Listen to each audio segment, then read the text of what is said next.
Hello Internet, I'm Jackie Fox, and today I'm going to be starting 2025 with a video that I didn't think I was going to be making so soon, but it feels like recent changes to the back end of YouTube's creator user interface have kind of made this video necessary, because I feel like if I don't at least try to put my thoughts out here on this, I mean, even if I do, there's going to be a wave of slop because of this decision, unfortunately. And there probably will be content which is also inspired by this system, which isn't terrible and isn't slop. But I have the feeling that it's going to tend that way, because we're already seeing a lot of AI-generated internet slop, especially across YouTube, even with the tools that we currently have. And while I think that a purpose-built YouTube script writing AI is at least an interesting idea, as LLMs already have a lot of potential for this, the way that it's currently being implemented and kind of maybe the beta-esque state that it's in right now just doesn't leave me a lot of confidence. People who've been watching this channel for a while know that I basically monologue all of my ideas.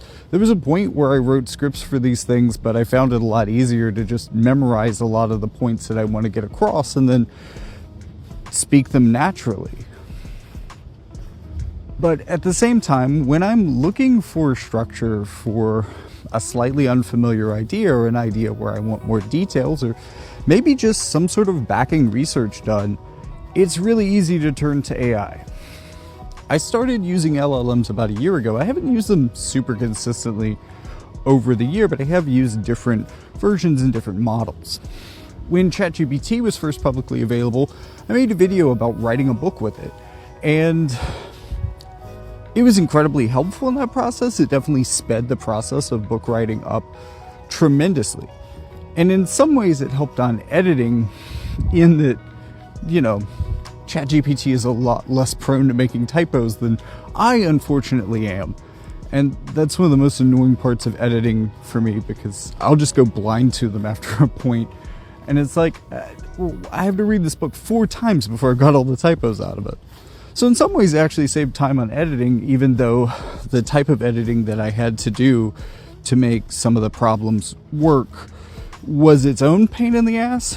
It definitely demonstrated to me that ChatGPT absolutely cannot write a book unaided by human assistance, and that it requires a certain amount of knowledge about the structure of writing a book, although it can help you and teach you all of that if you really ask it to. If you know how to talk to it. But it does require a lot of knowledge and structure to make it work well. And in that process, while I was definitely pushing the limits and bounds of what the technology could do at the time, I learned a lot of things which are definitely applicable to using modern LLMs to write a YouTube script. So if that's what you're here to do, or if you just want an outline, something that's comparable to what YouTube's inspiration feature is offering for content creators, all content creators apparently, except for certain countries, including the EU, likely because it is creating the initial ideas by seemingly scanning your creations, all of your videos, the transcript data, mining those for ideas, and then kind of remixing them into new content for your channel. It seems to be how it works, even though there is a creative options and there are ways to kind of like influence the way that certain sections play out. I haven't been able to play with that a lot. It's been really glitchy for me. Again, part of the beta. But as an alternative, Microsoft rolled out their Copilot AI feature alongside their newest updates of Windows products. So anyone who has Windows can use Copilot. And look, maybe you just don't want to use AI to help make your videos, right? That's fine. But if you're going to use an AI product, as appealing and easy as a baked-in option is going to be to YouTube content creators, seriously, if this kind of thing is what you're interested in, then I highly recommend that you use something like Copilot instead. It's free. It's probably already on your computer. So go ahead and give it a shot. Now, a few things that you want to know going into this to avoid making slop, because there's already plenty of videos. Like it was part of the scam cycle of last year, was using AI to make your videos. And it was honestly part of a scam cycle that a lot of you as YouTube viewers probably weren't aware of this, but behind the scenes on our creator dashboards, they were constantly pushing the idea of using AI in our videos, either to create images, to write scripts, or in some cases, for a while, they were even pushing AI avatar channels or AI voice faceless channels, all sorts of stuff like that. So Google has definitely been very into this idea and a little bit indifferent to the slop that consumer capitalism is kind of encouraging people to make, because it's easier to crank out a bunch of bullshit than it is to make good content. So what we want to do with this is to still make good content. Our intention here is not to make slop, but to make good content a little bit faster, and with better research than might be easy for an individual to do if that individual also has to record the video, edit the video, put it together, sit through the premiere, all of those things that we expect from YouTube content, making the thumbnail. You know, if you already have to do all of those things, then the AI can help you with outlining, script writing, and research pretty easily. First, a thing that's generally helpful to remember is that these things like to have a conversation, right? So I often find, this isn't necessary, but I often find that, you know, just talking to them a little bit naturally is usually the easiest way to go. Because at a certain point, you can give really natural commands to an AI, especially when we're talking about like repetitions, and we'll talk about that in a minute. But the second point is framing. You want to send an initial message that is setting your expectations for the kind of output that you generally want. You don't want to necessarily set this on a message-to-message basis. You want to set this up at first. So you explain, and you don't even have to tell the topic, right? But just tell it your expectations. Like, I want you to write an outline. It's best to start with an outline. You could start with the script, and in fact, AI has gotten to the point, at least Copilot is good enough that it can write, say, like a 6-minute continuous script that's arguably kind of decent. But this is a more awkward place to start from than having it write an outline for some memory-related issues that I ran into trying to write longer form content with it.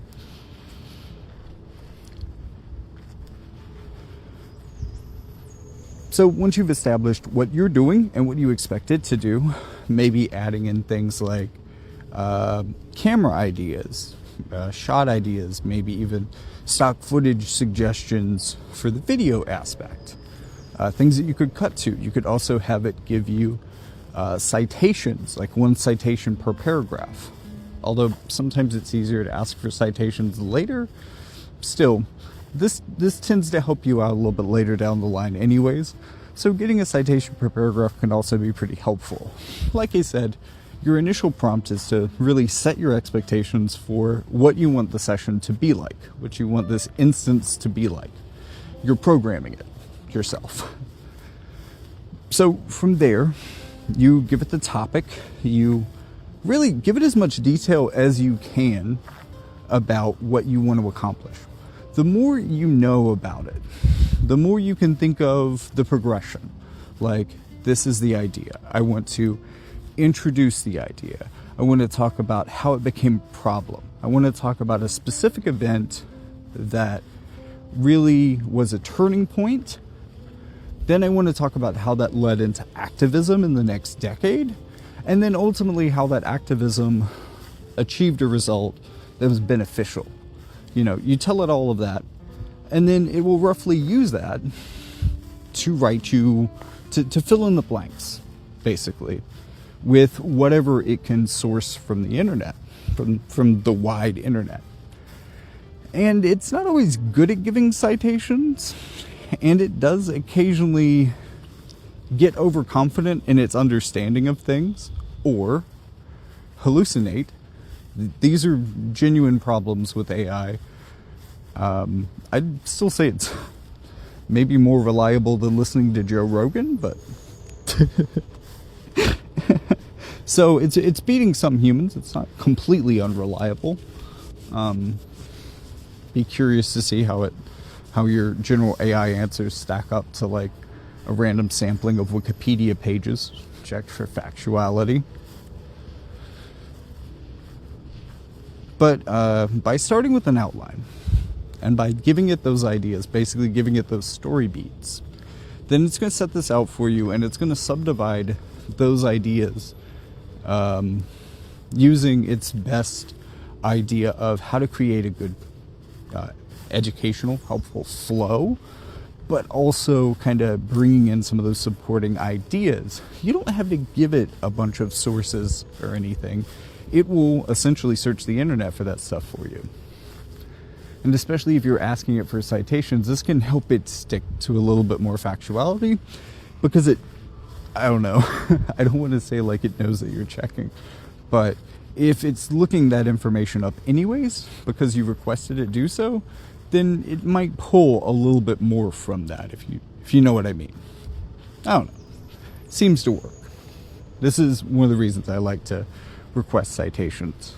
So now you have a set of numbered sections. You decide kind of how long you want the video to be, how much you want to linger on certain topics, and then you can tell it to take a section or maybe even a certain bullet point and expand upon that with citations. Usually this is the point where I bring in the citations. I don't necessarily want citations on the outline, but as I'm doing like individual sections from here.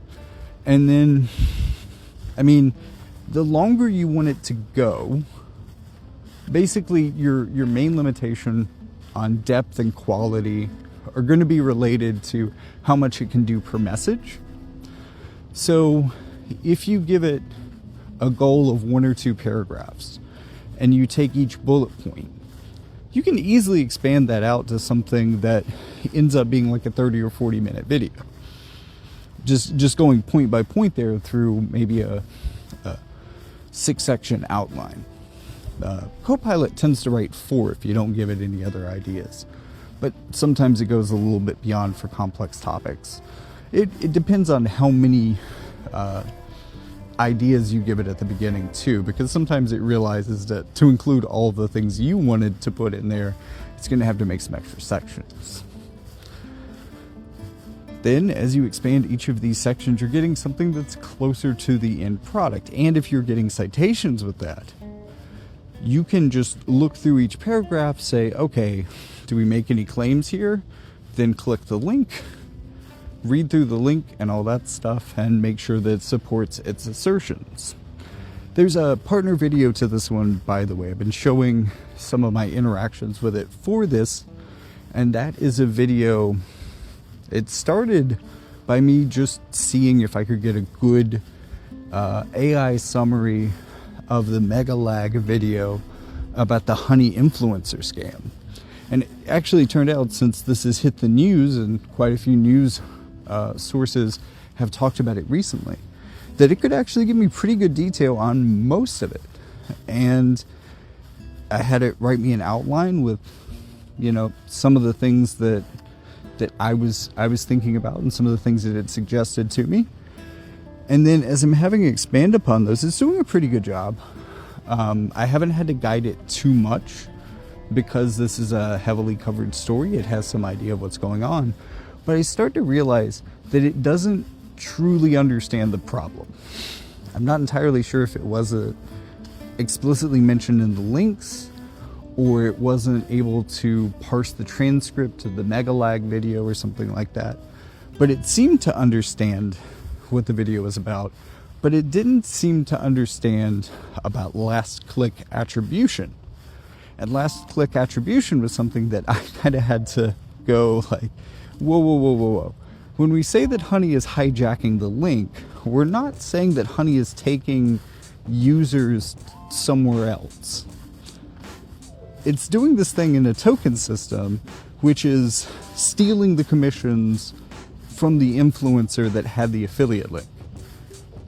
And this is also one of the problems, because, Copilot was trying to imply that by quote-unquote hijacking the link, this was breaking the trust between the consumer and the influencer. But one of the big problems is that up until just recently, this was such a subtle and invisible thing that influencers nor consumers really noticed that Honey was ripping everybody off, even though they're doing it right in front of your face in a way that people just aren't used to looking for.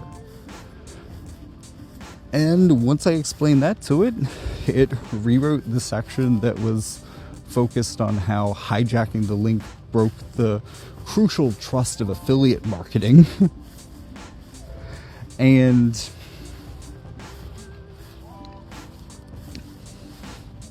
rewrote that with a proper understanding of last click attribution, which allowed it to even go further in the conclusion and talk more about how last click attribution could be a way to change things. I did have to prompt it for that particular paragraph, but it gave me a pretty fluid and natural response, and it understood what I was talking about, and even was able to find sources and citations and elaboration, because now it understood the story better, at least in the context of that instance. I'm not saying that I taught the AI, but like that instance of it. Now, for what it's worth, understands the Honey influencer scam a little bit better, I guess. If you can even really say that about an LLM, that it understands anything. For the purposes of our conversation, it understands a whole new facet of it in its output than it did from just reading the news. And this really emphasizes the issue with AI scripts, because a lot of the people who are utilizing AI in this way don't really deeply understand the things that they're talking about. This is one of the reasons that they're using AI to help them to begin with. And, it really helps in content mills, cranking out content. We've also seen how these same types of AI systems have been so crucial in government misinformation and espionage, those types of things. Just its ability to crank out half believable bullshit at a rapid rate has been the most important thing for the economy. But that doesn't mean that that's the only thing that it can do. So, if recent changes to YouTube's interface have tempted you to try your hand at the AI revolution, well, first, I would encourage you to still have a good understanding of what you're talking about. This isn't a good time to suddenly become an expert in all things. It still needs to be a topic that you understand. And you still need to be, as a writer, willing to rewrite, edit, and editorialize on everything that the AI gives you. This should never be a process of blindly reading and accepting what the AI says. You need to have enough understanding to be able to correct it. Because it will make errors. Subtle errors, like this. Because the way it wrote it out, it made sense, right? If you're hijacking a link, well, that's, it seems like you're stealing from that person, right? And we are talking about stealing. So if the consumer is seeing that, but the consumer isn't, this subtlety alone was lost on the AI. And for that reason, it made a mistake. It also made that mistake make sense. It also seems to believe that blockchain technology could be used for attribution. So after I got it to understand the way that attribution worked, right, I started asking it for solutions to that type of thing. And it's like, hey, you could use blockchain. And I'm like, look, given the electrical and computing resources that are required to operate the blockchain and all of the other problems there. You're really going to have to sell me on this idea of why the blockchain would be useful. And it wrote me a 2-paragraph answer, as I requested, that was fairly convincing as to why the blockchain would be a good solution to this. And essentially its argument was that, like, sure, the blockchain uses power, and maybe it's an overcomplicated solution, maybe it is a bit over-engineered, maybe it is a bit resource-intensive. But the way that we would execute a multi-touch, which would mean that, like, everyone who got you to click the link, not just the last person who got you to click the link, the way that Honey is getting 100% of this. This wouldn't solve it, by the way, because Honey would still be inserting themselves in these sales, right? Unless something changes on their end. Even this wouldn't solve the problem.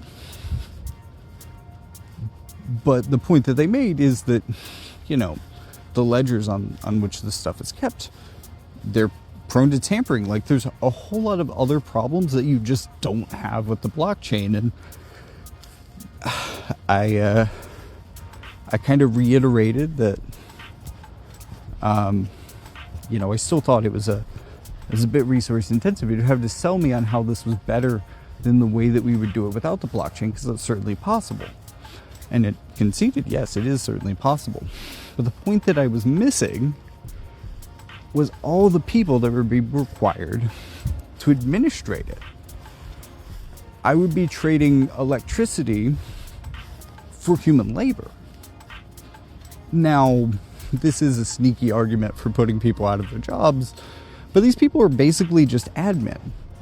If the system can be run without the need for that administration and run both more transparently, safely, without tampering, and with more trust, okay, maybe that is worth a little bit more electricity.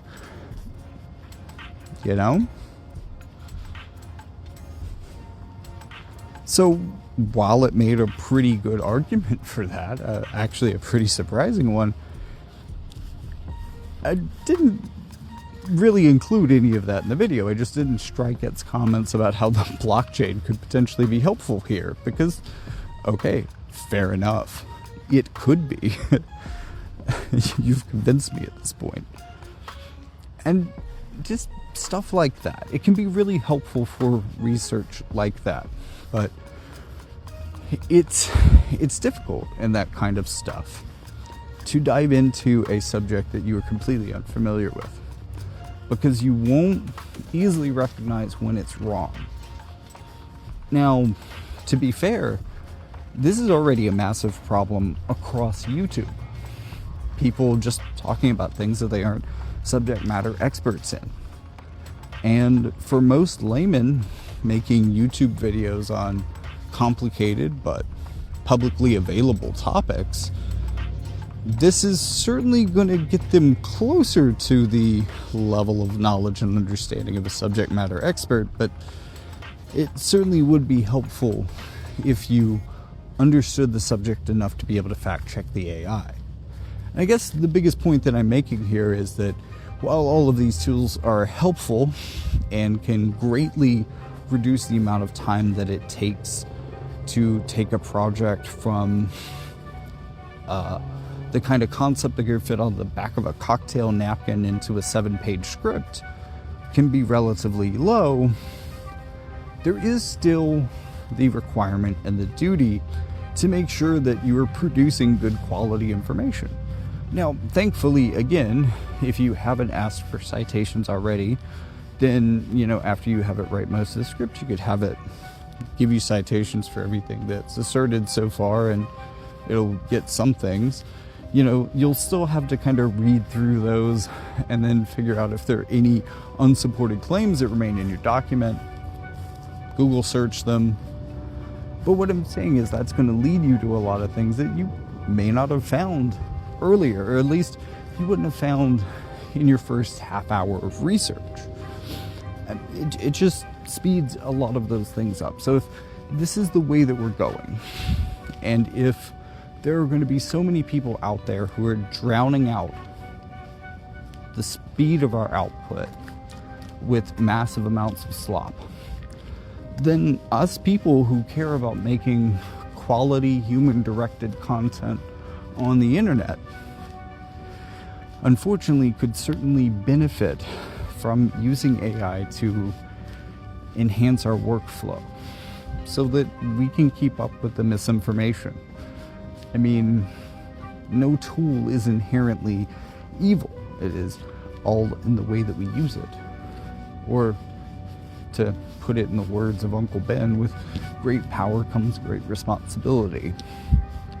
And while it may not be the most impressive superhero or supervillain, LLMs certainly have a lot of superpowers that should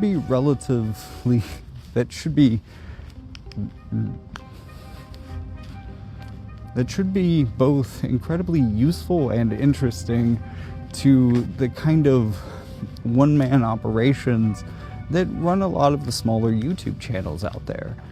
I mean, we already are wearing like 12 different hats to be putting together an entire YouTube channel and running it by ourselves. Taking off a couple of those hats and maybe having more time, energy, or spoons to focus on some of the other roles that we have as content creators, or maybe even just more time to research the validity of our scripts. I mean, that's worth something. And maybe that saved time can make us better. Maybe that saved time will be able to make our content better. But my point here really is that if every YouTuber out there is going to be exposed to this by Google anyways, you might as well learn how to do a good job with a proper tool. Because, sure, one day, the Google inspiration idea, if it doesn't disappear entirely, might actually be a really effective tool for creating a YouTube video, or at least a YouTube video script, or at the bare minimum, a YouTube video outline. But for right now, I don't know, man. It's not good. It's pretty glitchy, and I really see this probably more contributing to the slopification of YouTube content than actually making better content. Just making easier content. And that's not necessarily better. But thank you for hearing me out at all of my stream of consciousness ideas on these topics. This is the kind of thing you don't necessarily get from AI yet. YouTube is definitely mining our material, or at least asking us now. If third parties can mine our material for AI data sets, so maybe there'll be a YouTube algorithm that can replicate me in my entirety coming soon. But in the meantime, if that's what you're into, subscribe here. Of course, knowing all of this, I will try to create highly informative and concise AI assisted content as well. But I promise to use all that time saved in the script writing process to make sure that it is a high quality video and not just another drop in the bucket of slop. So if you appreciate that, and if you appreciate the time and effort that I do put into this channel, you can thank me on Patreon or Ko-fi. My name is Jackie Fox on either one, and I'd appreciate as much as you can give, because we have an increasing class divide here in America, and unfortunately, I'm on the wrong side of the no man's land. So if you happen to be on the right side of the no man's land, send $1 or $2. I greatly appreciate it. But if you don't have any money to contribute to the Jackie Fox Fund, liking and subscribing is more than enough to help me out. Also, leave a comment. Let me know what you think about this. If you have any questions about using AI to design a script or to do research, let me know. Or maybe you've been using it more than I have. It's been out for a year and I've taken a lot of time off from using it. I did use it in a pretty intense way It was a real trial by fire on figuring out how to actually utilize these systems, but there's definitely people who have more experience with this than me by now. So if you have any tips for me, I'd love to hear those in the comments as well. And with all that being said, thank you so much for watching. Thank you so much for watching. I'll see you in the next one.